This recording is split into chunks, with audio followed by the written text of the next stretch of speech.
We don't want him on our stage because what he has done in the past, he displays the lack of discipline when he gets the microphone, and he does not respect the Constitution. That was NAACP President Derrick Johnson here on The Takeout, defending his organization's choice to end its 116-year tradition of inviting the president to its national conference. I also asked him to assess the Trump administration's hostility to diversity, equity, and inclusion programs throughout the federal government. And here is his response. Diversity, equity, and inclusion, there is no operational definition of what it is from agency to agency, from state to state, from institution to institution. It is a weaponized buzz phrase, particularly when you say DEI, that has been masterfully orchestrated to distract the American people from what's really taking place. And what's taking place is a radical redefinition of the role of government. The shifting of tax policy around who gets taxed, who's not taxed, and what those tax dollars are used for, and the undermining of the regulatory scheme to hold entities accountable to ensure we have safe drinking water, safe air to breathe, and safe food to eat. And that's what is taking place. It is easy to go and otherize communities or use buzz phrase to distract. This piece of legislation was always the goal. We are in the middle of a fight that really kicked off after 1932 New Deal policies and continued through the Great Society. And that fight has always existed from the creation of John Burke Society, the intellectualizing of the conservative movement by William F. Buckley, to the George Wallace movement, ending up with those three groups coming together and creating a heritage foundation. And it was always about tax policy. The fight is still taking place, and it's a decades-long fight. You mentioned that piece of legislation. Like I said, we talked at the top about its passage and Trump's inevitable signature.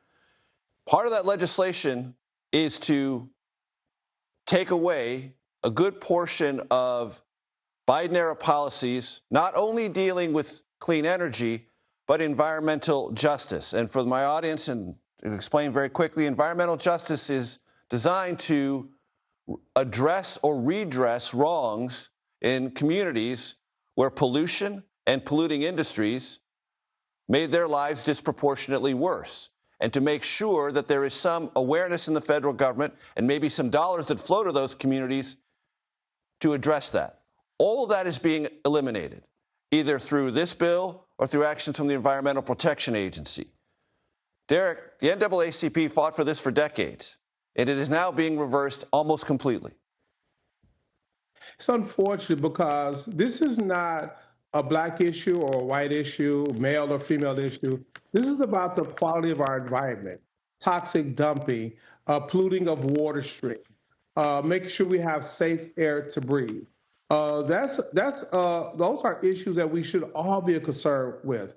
And you have a lot of corporate interests who resist regulations because it costs them to ensure that the products they're putting into the stream of commerce is done so in a way that is responsible to maintaining a healthy, livable environment for human beings across communities.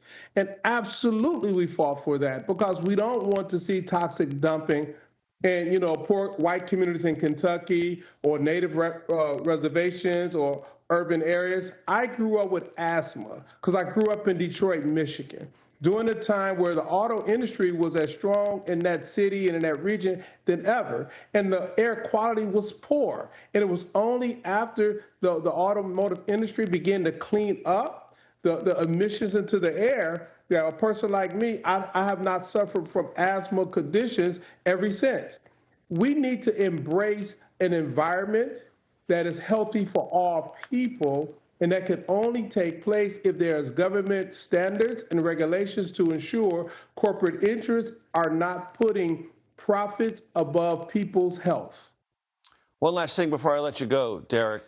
There's lots of conversation in Washington about what is perceived to be the hollowing out of the Civil Rights Division of the Justice Department under the Trump administration, meaning less aggressive or even non-aggressive work in that space. There's also efforts in the Trump Justice Department to possibly bring federal charges against election officials if they are not acting in ways that the Trump Justice Department believes it ought to, or they ought to. Evaluate.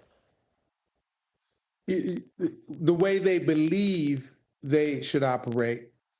We have a Constitution, and we should adhere to the Constitution. That equal rights, equal protection under the law should be afforded to all citizens. We cannot go and event protective classes that have had a history of discrimination against. We should make sure that the constitutional rights apply to all citizens. And if you don't have a civil rights division that's evaluating that based on constitutional, a well-settled law, as opposed to someone's belief, that is the disrespect and the disregard of the Constitution that I spoke about earlier today. We must, as a nation, accept one or two pathways.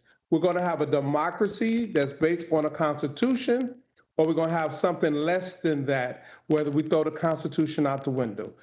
We believe, as a community, as an organization, and as an individual, that we must operate within the guardrails of our Constitution, because that's true patriotism. Derrick Johnson, president of the NAACP. Always a pleasure, sir. Thank you. Thank you.